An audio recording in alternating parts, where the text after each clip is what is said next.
Oh, man, crazy man. Diamond Dade Bartoo handicapping some college football for us. I think we've done Oklahoma, Texas, Texas A&M, and Ole Miss. So now we're going to do Mississippi State. You may need to pour a glass of bourbon for this next 15 minutes or so. We welcome in Diamond Dade Bartoo on the Farm Bureau Insurance guest line.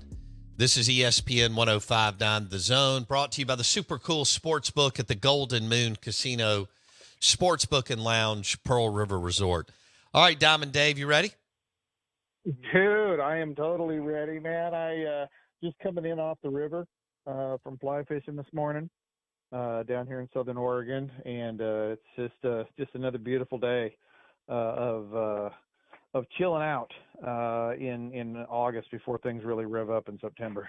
Dude, this guy has already caught his lunch, could have dinner, and probably already fine-tuned his bow for elk hunting in 3 weeks, and now he's about to drop some knowledge. We may get two teams in, but we're definitely going to go Mississippi State, and then who knows? We may go Auburn or something like that, maybe LSU. All right. Bartoo, let's start. I don't know, 3 games at a time. Mississippi State opens with Eastern Kentucky at home. They go to Tempe, Arizona to play Arizona State, and then they host Toledo. Now, this is a rebuild for Jeff Lebby, so you have the floor. How do you see it? It is a rebuild because what are we now up to? 3 years down? What's the roller coaster? We're 3 or 4 years since Dan. Dan's last year was 17, and then Moorhead took over in 18. So we're 6 years removed from Dan with your fourth coach, okay, which is not a recipe for success. No, well, so it's been 6 years, so it's just a roller coaster. So I mean, and then trying to rebuild with this kind of offense. I think it's going to be, it's going to be an extra year or two just trying to figure it out because traditionally Mississippi State is a defensive football program. You look at the program over the last 10 years, they have the 5th most defensive starts in the NFL over the last 10 years. This is a defensive school. It's not an offensive school. You don't put anybody in the offense really from the NFL. I know everybody's screaming Dak. Okay, you got one guy. But outside of that, when you look at the numbers, offense is Ole Miss, defense is State. I bet you got some monster guys on your defense this year. That's what the school produces. So, but yeah, this is what are you feeling on this? You feeling like a 3-0 start, or you feeling more 2-1? Because you got to get the W right out of the gate against Eastern Kentucky, right? I mean, there's no ifs, ands, or buts about the whole season with that. Then you go on the road to Mississippi State or Arizona State. Yeah, that worries me. Arizona. Why? Because of the rebuild, Lebby. I know, but it's. I mean, if that game worries you, we should stop talking about the rest of the schedule, dude. because Arizona State has no staffing, right? I mean, you have a better staff than Arizona State. You have far better players than Arizona State. They're on year 2. You're on year 1. I mean, the only thing they really got going for them, it's early and it's at Arizona State. I still believe you guys should win that football game. Okay. You have a better staff. You have better talent. 2-0. Right? And I always stick. Yeah, I got 2 out of 3, right? I got better staff. I got better talent. I'm taking Mississippi State starting 2-0, and then you get home against Toledo. Now, this is a good trap game because, look, Toledo doesn't recruit at the SEC level. You and I both know that, right? But this is one of the best coach staffs in all of college football. Candle is a good offensive coordinator. And look at week 4. Toledo is a great trap game for your guys to not pay attention and look forward to Florida coming into Starkville the following week. So don't get caught up one game at a time. Should be 3-0. Really should be 3-0 because you got a big talent edge across the board in all 3 games. So I think actually the toughest game, I'd be more afraid of Toledo at home being overlooked than going on the road at Arizona State. Oh, all right. So 3-0, they have to be 3-0 to even try to get to 5.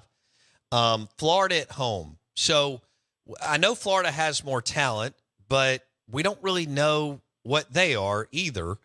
And it's been a struggle down there in Gainesville post Urban Meyer for everybody other than Dan was phenomenal for 2 years. So, you know, when you say on this game, when you say, hey, Florida has an edge, it's in Starkville. How much of an edge do they have, Bartoo?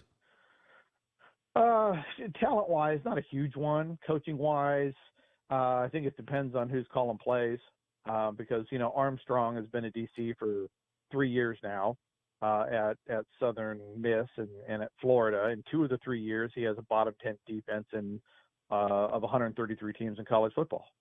So if he's calling the plays, then who knows? Because his defenses just simply don't perform. That being said, you're getting Florida early. If they're going to fall apart, and if the wheels come off, it's going to be late. That's just that's a tough game. I'm just like I'm doing with Toledo and Arizona State. I'm just sticking with the talent in this one. Sure. I know a lot of people. I'm sure a lot of State fans be like, "Oh no, we got it. We're going to get that game. Florida ain't no good." Look, Florida may not be what Florida used to be, but they're still really, really talented, and this is year 1 of the rebuild.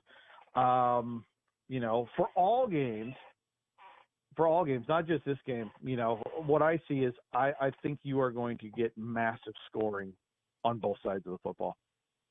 Okay. I think that's one of the things before, you know, kind of a little sidebar on this while I was thinking about it before you called is I think Mississippi State football games this year as a whole, the totals are going to be huge because Lebby is top 3 in the last 15 years. All offensive coordinators, FBS, FCS, top 3 in pace of play. So you are going to be, you're going to be snapping the ball as faster than anything you've seen in the SEC. It's going to go. But that's going to force probably 85 to 95 plays on your DC, who's never called plays before. So, you know, if you, as you always said, if we're going to lose, at least lose entertaining. Right. So I think you're going to get a lot of high scoring football games. But I think what you're saying is you feel that Florida is more 50-50 because of the Florida situation than maybe in past years. So, you know, if you want to go 3.5 and a half, that's cool. I'll go 3-1 through the first 4 games. Okay. Yeah. No, I think it's at least 55-45.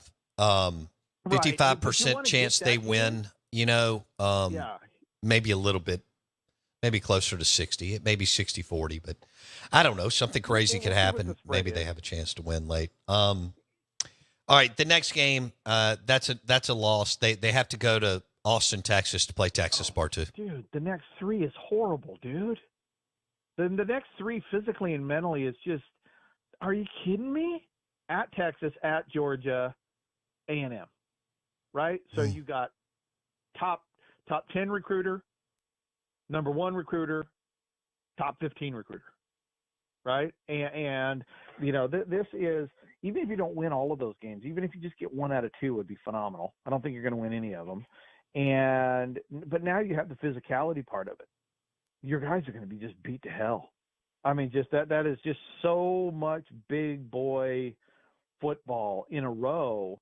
You know, the game after those 3 now comes into question because physically and mentally, you know, where is the team at? So, yeah, you go to Texas. I think you and I would agree that's a loss. Mm-hmm. You go to Georgia, that's a loss. You host A&M, that's a loss, right? So now if we started 3-0, and are we on a 4-game losing streak, or are we 4-3? That Florida game, when you start looking back at it, that's a pretty big football game in the scope of this schedule, especially with those 3 teams in a row. Mm-hmm. You know, you do get A&M. With new coaching staff, you get Elko, so it's a new coaching staff versus a new coaching staff. But I just think the talent profile at A&M is just too much to be betting on Mississippi State in that football game, even in Starkville. Okay, so you've got them on a 4-game losing streak, 3-4. They host Arkansas. Mm-hmm. You feel like they can win that game? Yes, I do. I do. I'll take State to win that game, but again, here's the difficulty of the schedule in that if Arkansas, if this was a week 2, a week 3, a week 4 game, if they were playing Arkansas before Texas, Georgia, A&M, you know, I think the health of Mississippi State is big in this football game. Now I want to look at Arkansas real quick. Let me see what Arkansas has coming into. Okay, so Arkansas. This is a little quid pro quo here, boss. Little quid pro quo. So we're laughing about Mississippi State having Texas and Georgia and A&M before hosting Arkansas. But before Arkansas goes to Mississippi State, they get LSU, Tennessee, A&M, and Auburn. So everybody's body and brains are going to be messed up for that game. So I feel good about we'll go with Mississippi State getting the win at home against Arkansas, because both teams that might be your lowest scoring game of the season. I don't know who is going to be up for that after the previous month for both of these squads. I'll make sure to pack more bourbon. Dave Bartoo on the Farm Bureau Insurance guest line. He's handicapping the Mississippi State schedule. UMass in Starkville, W. Then they go to Knoxville, Bartoo. Yeah, they go to Knoxville, and that's going to be another loss right there. Top 10 or top 15 recruiter, top 15 coaching staff on the road. Tennessee has the 3 boxes checked, so I think that's as easy one to call as Texas and Georgia as well. Okay. So what are we sitting at? We're sitting at 3-0, 3 wins, 4 wins, 5. So maybe 5. Yeah, 5.5. Again, that Florida one. So we're sitting at 5.5. And that Florida that Florida game may or may not be bowl eligibility, right? Because look, I know Missouri is ranked really high everywhere, okay, and I get it. You know, they upgraded their defensive staff. They kept coaching continuity on the offensive side. They got a ton of guys back. They were gifted a schedule. You know, I mean, it was a great schedule for Missouri. But it's at Starkville. So I think this is your other coin flip game right here. And I know a lot of people think I'm crazy, but you know, I like what Drink has done. But from a talent perspective, Missouri is Mississippi State, right? They just have more continuity with roster. They got more continuity with coaching, but it's on the road. You know, now the nice thing for Missouri is they don't have anything around this game that screams trap game, right? Because right before Mississippi State, Missouri's at South Carolina. And then right after Mississippi State, Missouri hosts Arkansas. And so Missouri has a great final 3 games. So I don't think they're going to lose their focus, and I don't think they're going to be too beat up for that football game. So the timing on that one is a bit rough. I personally just think it's more of a coin flip than people are giving credit for that game today. But again, end of November, long ways to go. Health and a lot of things go into what's going to play out in that game November 23rd. Okay, so Missouri, they pull A&M, Auburn, and Bama and Oklahoma. I mean, those are their toughest games. And then Bartoo mentioned their 3-game stretch of South Carolina, Mississippi State, and Arkansas, who are 3 of the, outside of Vanderbilt, 3 of the lowest ranked teams in the conference. Just kind of depends on pick your poison. Yeah. And people believe that Arkansas and South Carolina, along with Vanderbilt, could lose their coaches at the end of the year. So I think that's where Bartoo's going. But I don't know if Missouri's going to have that much success against A&M, Auburn, Alabama, and Oklahoma. I don't know. I think they're good, but I don't think they're that good, Bartoo. No, but again, the schedule sets. You know, you get 4-0. You're rolling out 4-0, right? I mean, Buffalo, Murray State, Boston College, Vanderbilt, right? Cupcake. It's all over, right? I wonder what the fine's going to be this year for losing to Vanderbilt in the SEC. That'll be interesting. You know, and then game 3, you're on the road at A&M, but again, all new coaching staff. Bam, that's a great opportunity. And then you play UMass. You know, so you should be 6-0. And it's not because they're really good. It's just that their recruited talent is far outweighs the schedule. And then you got a little bit of meat, right? You host Auburn and you host Oklahoma. So again, you have location advantages. The only really game that they got stung with is at Alabama. And then you finish up with on the road at South Carolina. You got better talent than South Carolina. You're on the road at Mississippi State. You got even better talent than Mississippi State, and then you host Arkansas. And Arkansas may not, win a whole lot of games either. So, yeah, it's set up for Missouri. I mean, you got to be looking top 3 schedules in the SEC. So, we got off a little bit off the rails there, so we just previewed Missouri. All right, let's go to LSU. Real quick. Mississippi. Let's finish Mississippi State. We still have Egg Bowl, right? It's at Ole Miss, so we're taking Ole Miss there. So, we got 4 wins, non-conference, right? They should win all 4 non-conference games, and your coin flips are going to be Florida, Arkansas, Missouri, and all of those are at home. All of those are at home. So, if you go 2-1, there's bowl eligibility, which would be awesome. It would be awesome. But I think the whole season is going to boil down to not blowing it in non-conference games, which you can totally do, and those 3 coin flip games at home. That's the season right there for me. Dave Bartoo, the Matrix Man. Diamond Dave on the Out of Bounds Show, brought to you by Pearl River Resort and the Golden Moon Casino Sports Book and Lounge. Do you want to rip through LSU real quick, or do you want to call it here? We can. Let me try to find. Let me get LSU's schedule here. I've got it. Pull that up real quick. I got it right here. Here we go. What are we gonna do, Coach Kelly, about that offensive coordinator that ain't called plays too well in his career?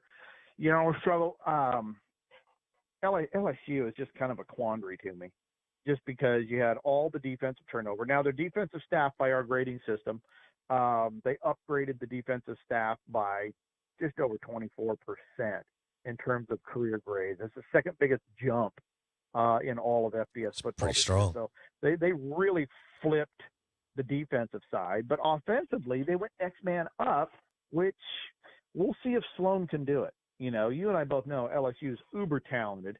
Second most NFL starts from a college program over the last 10 years. So LSU just drips with NFL talent. Right out of the gate, though, USC. Now, that's got to be – is that a neutral game? Yes, neutral Las site, Vegas. Or is it in Baton Rouge? Oh, it's in Vegas. All right, so you got 2 totally retooled defenses here, USC and LSU. But I think you got to go with the talent. LSU is a top 5 high school recruiter. USC is not even a top 25 high school recruiter. USC lost their way in terms of that. So, and they got a guy, defensive coordinator. Yeah, he's calling his 13th game ever. So I like LSU in that neutral field game. I think the staffing is better. I think the players are better early in that one. Then you go Nichols, right, 2-0, and then at South Carolina, 3-0. And then punching bag. Let's just go with the first 4. This is a 4-0 schedule. It's a really good schedule because UCLA isn't going to win 2 or 3 games, right? UCLA is going to be the Colorado of the Big Ten. They'll win 1 or 2, 3 games. They'll all be non-conference games. But UCLA is going to get absolutely boat raced this year. So I like LSU coming out of the gate. 4-0, actually 5-0. Look at that. South Alabama game 5, right? So, this is a wonderful schedule for LSU to stay healthy, to start 5-0, and really get this thing revved up before they get into the meat of the schedule. All right, Bartoo talking LSU Tigers, handicapping their schedule, and then they host Ole Miss after a week off in Baton Rouge, Bartoo. Talent, home field. Ole Miss has a better staff, top 10 in the country in our book. But I'm taking the home field with better talent. I'm going LSU at 6-0 through 6 games, and then they go on the road to Arkansas. And that's not a trap game, right? So you and I are both taking LSU over Arkansas. What are we at, 7-0? Yeah. then October 28th. I don't think is there or 26th. I need glasses, man. They play Texas October A&M in 26th. College Station. Right, in College Station. Now, here's your trap game, right? This is your trap game. I'm taking A&M in this one, but I see this really as more of a coin flip game. I mean, part of it, I just don't believe LSU can run the table, but they certainly have the talent to do it. But I don't believe they have the full coaching to do it. And the reason this is a trap game is because the very next week, who are they hosting? They take Bama. a week off, and then they host Bama. Right, but I just think the mentality of it is if there was a trap game, that would be it, right? Because there's no other trap games on the rest of their schedule. And honestly, I'm trying to find losses here because it just can't be that smooth in an SEC schedule. So, but I don't see, outside of Ole Miss, no reason not to go into that undefeated against A&M. Then they host Alabama. And again, that one's at home. I mean, whoever made the schedule for LSU, I mean, they tipped somebody good for that one. Right. And so this is without Saban at LSU.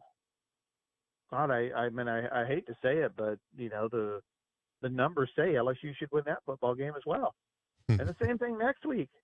Right. I mean, it's just every time every game I'm looking forward on this schedule, it's like gift. You get Ole Miss at home. Then your next game is not tough. It's at Arkansas. Then you get A&M with a new coaching staff. Then you get a week off. Then you get Bama at home, and Bama has a new coaching staff, so that should be a win. And then you're going on the road the next week to Florida. And who knows what Florida is going to be by November, right? Right. You know. Will Napier still be there? Who knows? Yeah, we do know physically they're going to be just hammered meat at that point, right? So you got to really like LSU in that one, and then better than a bye, Vanderbilt comes into town, and then you finish up with Oklahoma at home.